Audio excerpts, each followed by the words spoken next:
आज आपण 15 ऑगस्ट म्हणजे स्वातंत्र्य दिनाच्या निमित्ताने अगदी झटपट होणारे तिरंगा दडपे पोहे कसे बनवायचे ते पाहूया।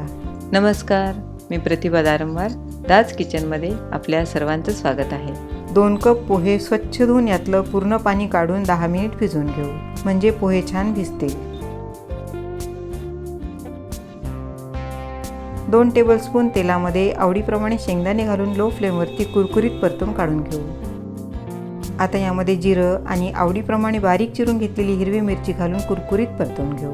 पोहे छान भिजलेले आहेत असं मोकळं करून घेऊ। यामध्ये चवीप्रमाणे मीठ, आवडीप्रमाणे कुटून घेतलेला लसूण आणि फोडणीचं तेल घालून मिक्स करून घेऊ।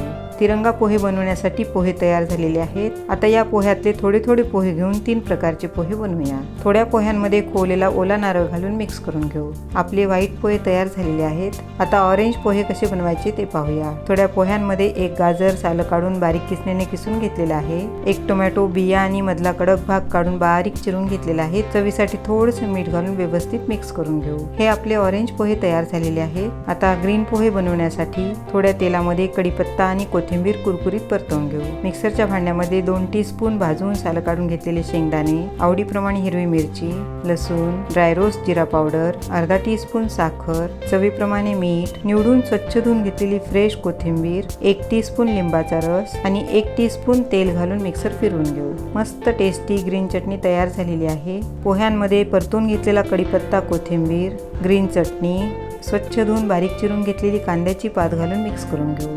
मस्त टेस्टी ग्रीन पोहे तयार झालेले आहेत। पोह्यांचे तिन्ही प्रकार खूप छान लागतात आणि हे सर्व पोहे एकत्र मिक्स करून खाल्ले तर अजूनच खूप टेस्टी लागतात। तुम्ही अशा पद्धतीने तिरंगा पोहे नक्की बनवून पहा आणि कमेंट्स करून मला सांगा। रेसिपी आवडली असल्यास लाईक, शेअर करा आणि अशाच वेगवेगळ्या रेसिपींसाठी चॅनलला सबस्क्राईब करायला विसरू नका।